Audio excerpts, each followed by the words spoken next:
Under the world, they chitter and plan, watching, waiting.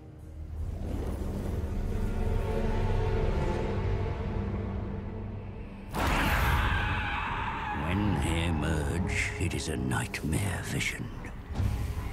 The Skaven, a ravenous horde of verminous ratmen.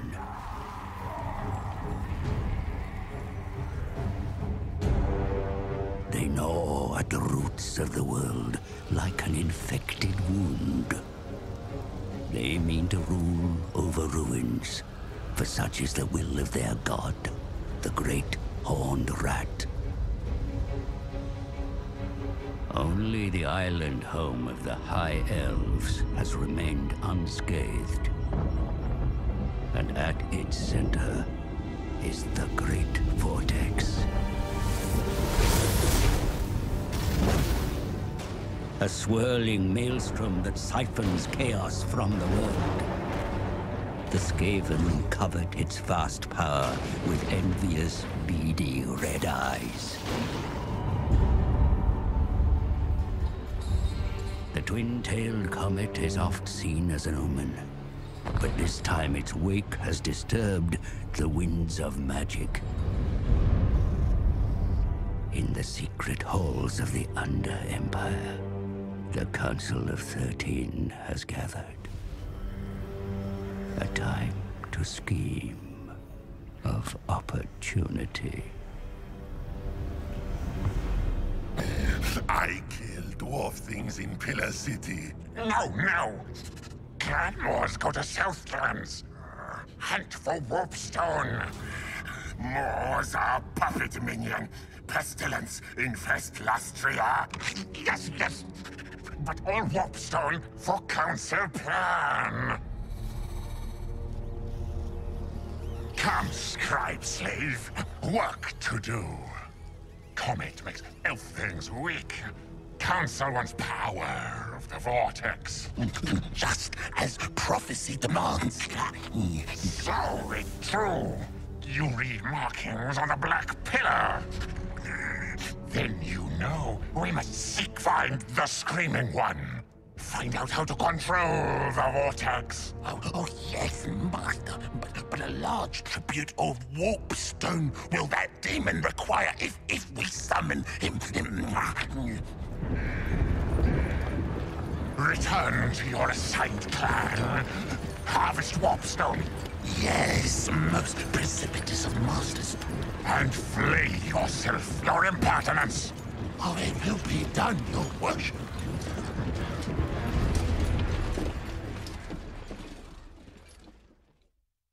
Howdy folks, and welcome to Warhammer 2 Total War by Creative Assembly. This is the game that's been keeping me busy 9 or more hours a day since it came out, and killing my productivity when I should have been working on making videos for you lot. Now, before we go any further, I just need to lay your minds at rest. I have spoken in the past about the Total War games and mentioned, much to everyone's dismay, that I just tend to auto-resolve the battles and play the game as a sort of grand strategy game. Don't worry, there's going to be a battle. Don't worry your precious little heads, there is going to be carnage on an unprecedented scale at some point in today's Warhammer 2 Total War video. But more on that later. For now, where should we start? As you're probably aware from the intro at the beginning of the video, the campaign in Warhammer 2 revolves around control of the Vortex at the centre of the High Elves island continent. A twin-tailed comet has appeared in the sky and it's causing the Vortex to destabilise. Now, if you're playing as the High Elves, your campaign involves attempting to conduct a series of rituals to stabilise the Vortex. If you're playing as anybody else, your campaign involves conducting a series of rituals to further destabilise the Vortex and control it for your own ends. Today, I'm playing as the Skaven. The Skaven were probably the worst kept secret in all of video games history. Prior to Warhammer 2 Total War coming out, Creative Assembly had released teaser trailers for 3 of the 4 playable factions, the Dark Elves, the High Elves and the Lizard Men, and they dropped numerous hints throughout all of those other 3 teaser trailers as to who exactly the fourth playable race were going to be, and despite the fact that everybody knew it was the Skaven, they just refused to acknowledge it until the game went live. It is in fact the Skaven.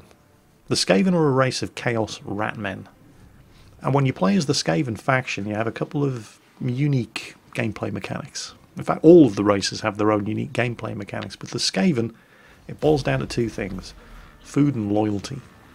The Skaven are a race with an extremely high metabolic rate. They're full of nervous energy, and to maintain that high metabolic rate, or rather to sustain it, they need food, lots of it and often. Trying to ensure that both your armies and your cities have an adequate supply of food is going to be a major headache for a Skaven player. You don't have to have a plentiful supply of food. In fact, for large stretches of the game, you're probably going to be playing a Skaven campaign without a plentiful supply of food. But there are consequences. Quite simply, if the Skaven don't have enough to eat, they start to eat each other.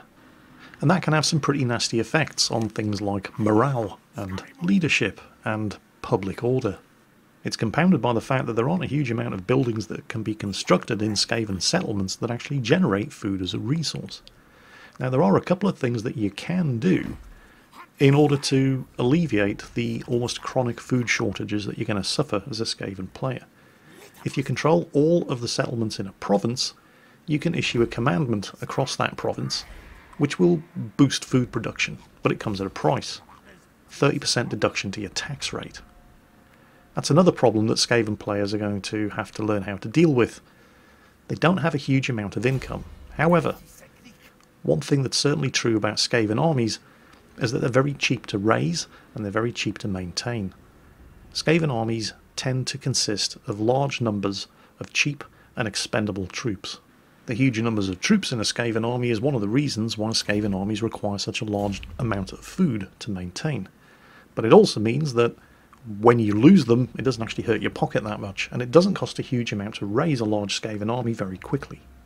To illustrate the sort of challenges that you're going to experience when you play Warhammer 2, as a Skaven army commander, we're going to begin one of the rituals that you undertake to wrest control of the vortex at the heart of Ulthuan away from the High Elves. The ritual is underway, my lord. Even working together, it will take your greatest adept some time. Be wary, though, for while the vortex is weakened, the forces of chaos... Yeah. Don't worry, I'm going to explain. So, when the ritual begins, 3 of your settlements, chosen at random, are designated as channeling points for the energy generated by the ritual. Now, you'd like to think that you could keep it a secret, but of course you can't.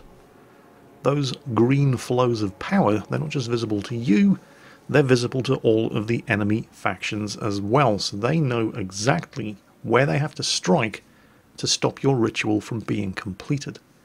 If any enemy faction managed to successfully occupy, sack, or raise any of the settlements that are generating power for the ritual, your entire ritual is screwed. You have to start the whole thing over again. Now, you'd think that since I'm playing as Clan Mor's Skaven, and I'm located right at the southern end of the Lustrian jungles, thousands of miles away from Ulthuan, the home of the High Elves, that I'd be quite safe from any High Elf intervention forces. And while it's certainly true that it would take forever for a High Elf army to sail all the way down from their homeland to here in order to directly interrupt my ritual, they don't actually have to do that. You see, as soon as any one faction begins conducting one of these rituals, all of the other factions get the option, for a price, to just raise an AI-controlled intervention army and have it randomly attack any one of the ritual sites. Now, it's entirely possible, depending on the luck of the draw, that at the point where I begin channeling my ritual, the other factions may be low on resources and not actually able to raise an intervention force to send against me. But don't worry, the game has that covered too. You're not getting off lightly. As well as any intervention forces sent by the other 3 factions, the forces of chaos are also attracted by the forces raised in the channeling ceremony, and you will get randomly attacked by roving bands of chaos warriors. So you have to defend all of the ritual sites, or you run the risk of losing one of them, having the entire ritual scuppered, and having to start it all over again from scratch. Now, at the point where I started this ritual, I'm suffering from a couple of problems that are fairly endemic to Skaven army commanders. I've got a fair old chunk of territory under my control. I have to defend these ritual sites, and to keep control of my territory and the ritual sites, I need several armies, but those armies all need feeding, and I do not have a lot of food coming in. In fact, I have a negative supply of food, and that has some very, very nasty consequences. My armies and my settlements are all getting hungry, which means that there's low public order in my settlements, so I need to maintain relatively large armies in those provinces to maintain public order, but I don't have enough food to maintain those large armies. Because I don't have enough food to maintain those large armies, I have increased unrest in the provinces under my control and very poor leadership for those armies. This also causes low growth rates in the settlements under your control, which means it takes forever for me to build those few buildings that would help alleviate the problem in the first place. Getting out from underneath this chronic food shortage is a huge problem for Skaven army commanders. There are, however, a couple of things that you can do to help out. And it also helps out with the other problem that you're going to experience when you're playing as a Skaven army commander: loyalty. All of your Skaven army lords have a loyalty rating. It's rated between 1 and 10. Be very, very cautious of the size of the army that you entrust a commander with a loyalty rating of less than 5. Because if you don't keep them happy, they may rebel, take the army and the province that they're controlling with them. And if that happens in the middle of a ritual, you are screwed. So what can you do about this food, money and loyalty situation? Well, the answer is actually relatively simple. Send them raiding. Give them something else to do other than fighting and killing each other.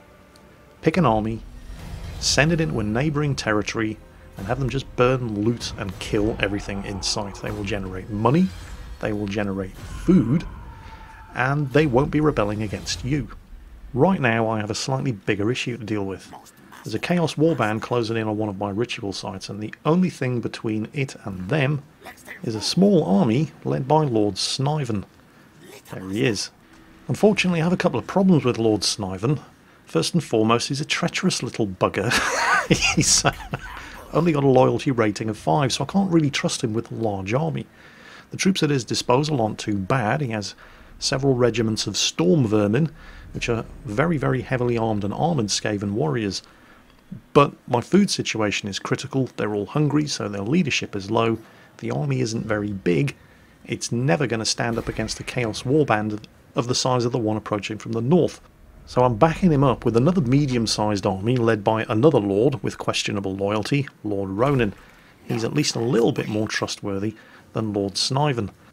They can both back each other up against that Chaos Warband, and if the worst comes to the worst and one of the treacherous little buggers tries to stab me in the back, I can always use the other one to crush them and bolster their loyalty rating, because winning battles improves loyalty.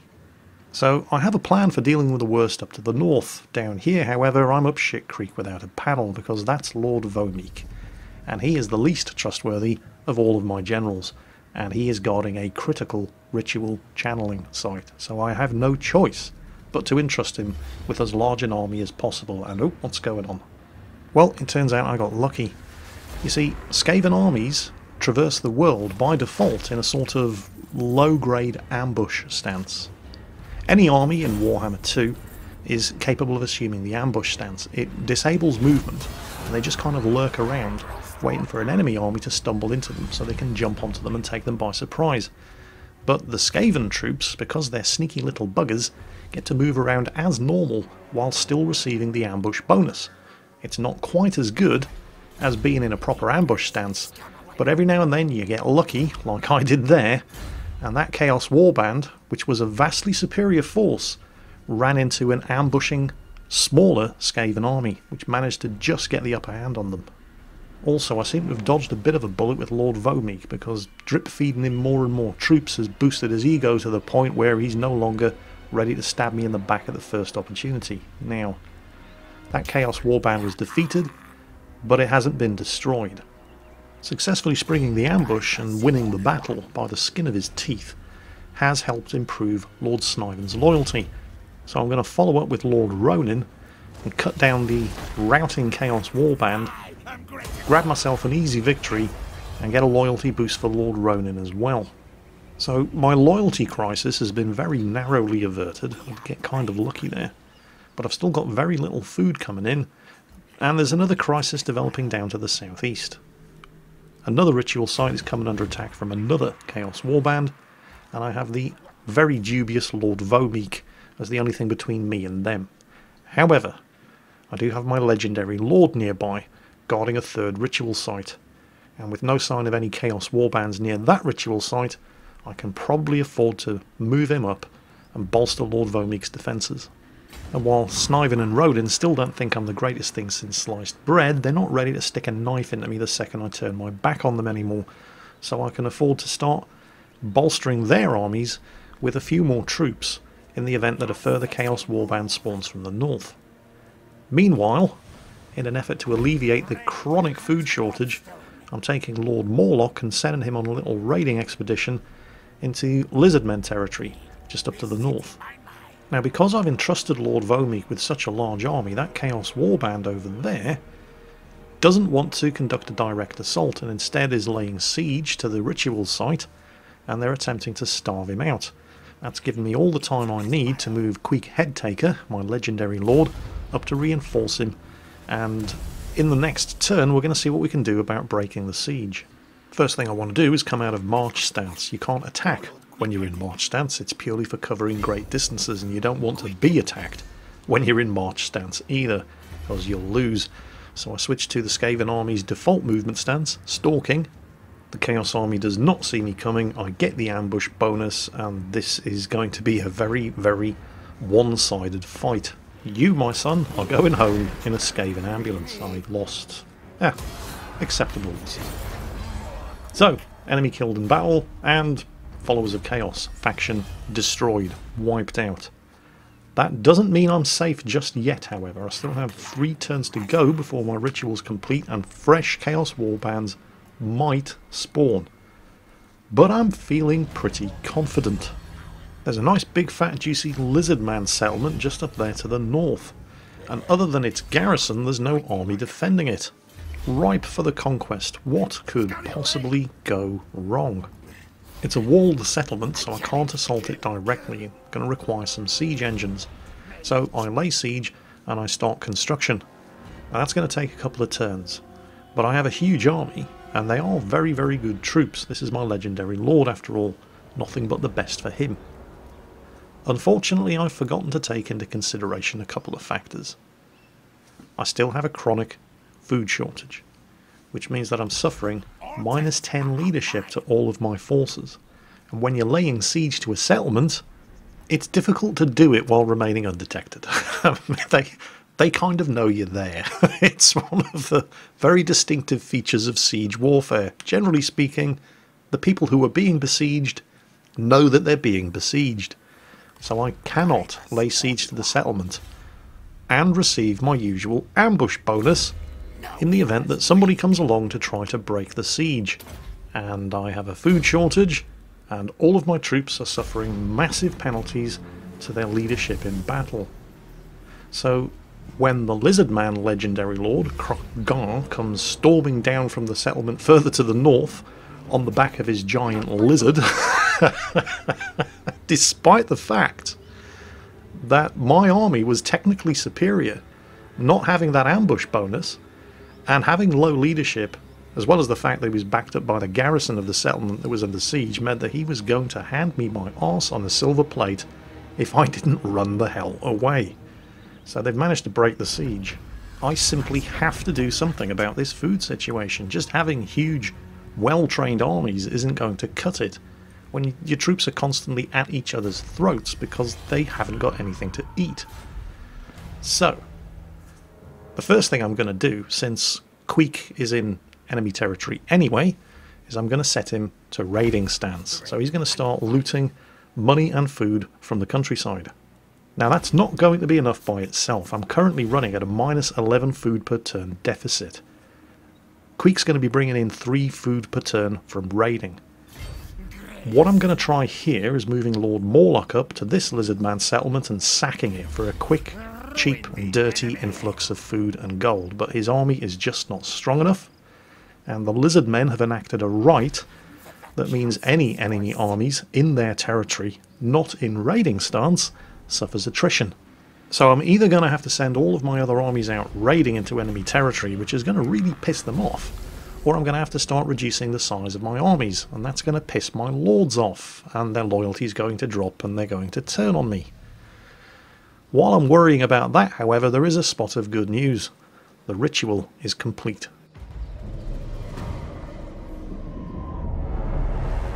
The ritual enacted, the skies over the world shatter, exciting the Grey Seer while his scribe cowered, for he knew their next destination.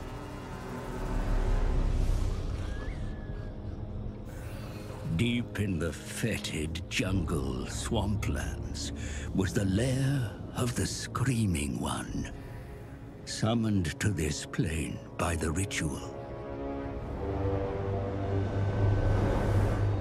Not risking his whiskers, the master sent his minion into the lair.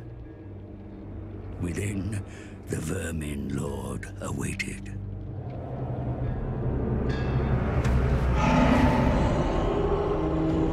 The Screaming One spoke of the vortex at the heart of the Elf Thing's island continent.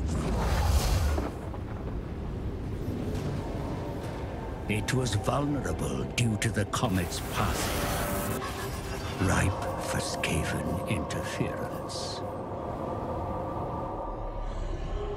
An engine of doom and curses must be constructed and empowered by 4 more rituals.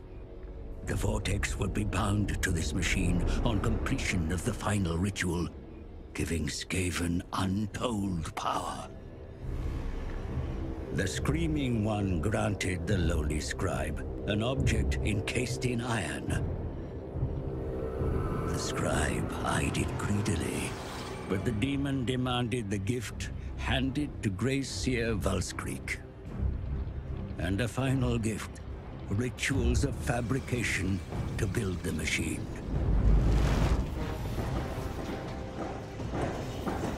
The scribe's adopted clan would begin construction at once. But warpstone is needed to power the rituals, and Valskreek already grows impatient. Hooray! 1 ritual complete, 4 more to go. The final one, by the way, takes 20 turns to complete, and you're under attack the whole time. It gets emotional.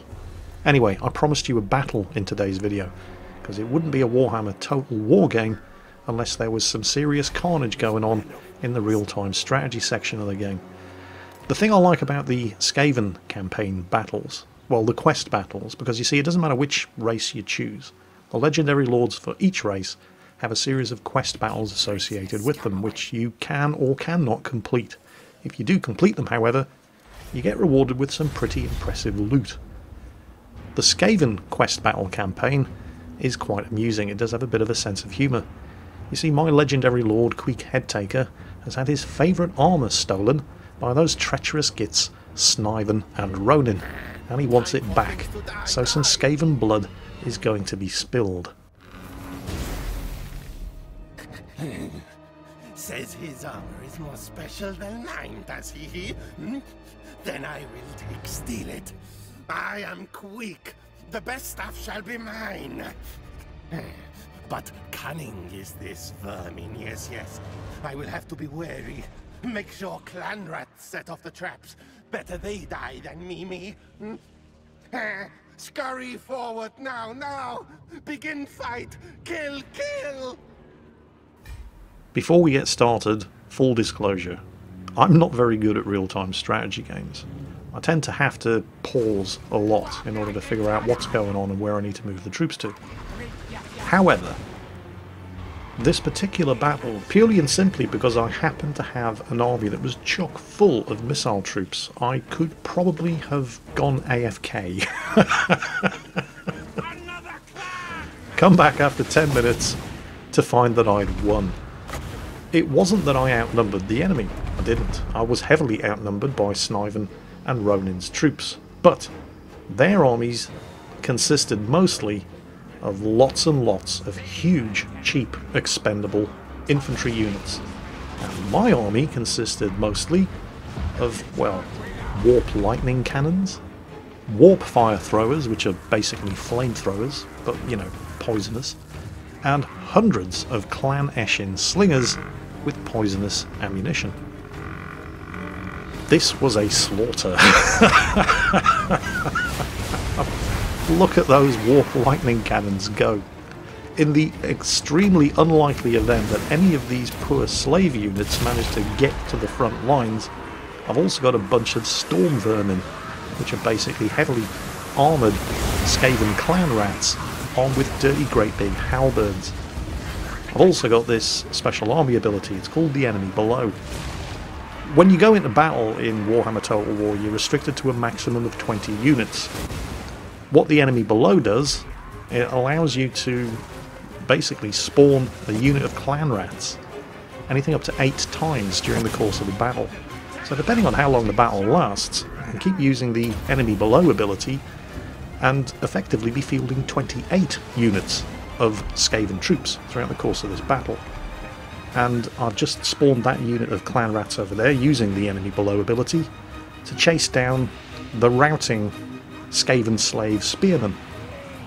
Now, spawning them right in the middle of a huge mass of enemy troops has meant that they've basically routed almost immediately, but while those enemy troops are cutting down my clan rats, they're not advancing on my missile troops, and my missile troops are hacking them to pieces. Look at that go. There are the warp fire throwers. Look at that. It's absolute carnage. Oh, a unit of clan rats has made it through. Their morale has held. Are they? No, they've routed as well.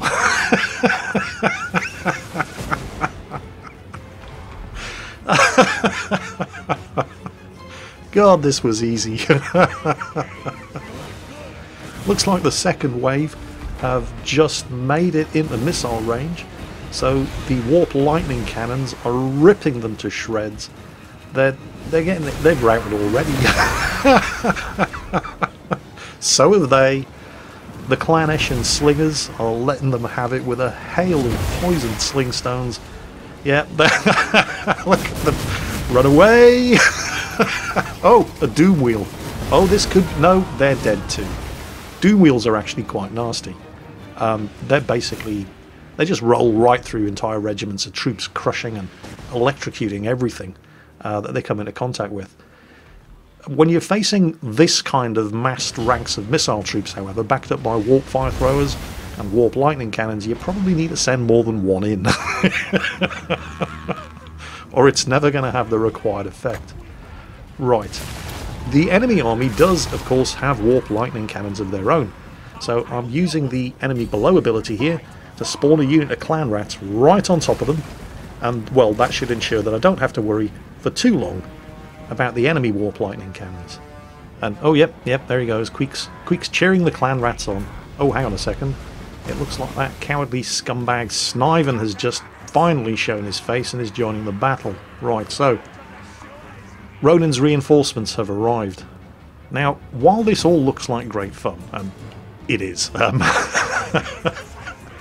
the potential problem with relying on huge numbers of missile troops is that your ammunition is not unlimited. And if you run out of ammunition, and you do run out of ammunition, hang on a second, and yep, they've run away as well. That never gets old. But yes, if your missile troops run out of ammunition, well, they're armed with daggers, and they have leather armor. You're gonna get crushed. But knowing that I was coming into this battle with a huge number of missile troops under his command, I made sure that I'd been spending Queek's skill points on ensuring that all of his missile troops did more damage, fired more quickly, and had a lot more ammunition than normal. Nevertheless, they are still starting to run very, very low on ammunition here. it's only really my warp fire throwers that still have a good supply of ammunition left because they have the shortest range, so they've mostly, so far, just been kept busy dealing with anything that makes it through that initial onslaught. But we've now wiped out all of the Skaven Slayers. All of the expendable units are dead, and it's the Clan Rats that are coming into missile range now. So the Clan Ashen Slingers are giving it the last few rounds of ammunition that they have, and then the warp fire throwers open up. And those Skaven slaves are just melting away. And that's Lord Sniven himself. If I can take him out, this battle is over. So I still have a few rounds of ammunition left with the Warp Lightning Cannon, so I'm focusing all of their fire on him. He's also just managed to get into range of the Warp Fire Throwers. And it looks like the enemy below ability is off cooldown, so I can use that again. So we're going to spawn a unit of Clan Rats right on top of him, so he can't run away. And we've done it. If he'd waited for the other Lord's reinforcement army to arrive, you can see them at the back of the battlefield. They haven't even gotten involved in the fight yet. I may have had some problems. My slingers would have been out of ammunition, my warp lightning cannons would almost certainly have been out of ammunition. But then again, I do still have 6 entirely fresh units of storm vermin who haven't even unsheathed their weapons yet. I'd probably have been able to deal with these Clan Rats. I don't think there was any way I was ever going to lose that battle, although if I didn't have a very missile-heavy army composition, and if I hadn't spent my legendary Lord skill points in buffing the abilities of those missile troops, this might have had a slightly different outcome. But seriously, look at that. Look at my casualties. I lost 17 troops. Has there ever been a more one-sided battle in the history of, well, anything? Well, anyway, that's Warhammer 2 Total War. And this is what's been eating up my productivity since this game was released. And it's only going to get worse, because they're releasing a patch very, very soon. That means if you have Warhammer 1 Total War, then the campaign map from that gets combined into one huge world map encompassing both of the campaign maps from Warhammer 1 and Warhammer 2, completely free of charge. So kiss goodbye to productivity, boys and girls. Anyway, I hope you enjoyed today's video, and as always, take care, and I'll catch you next time.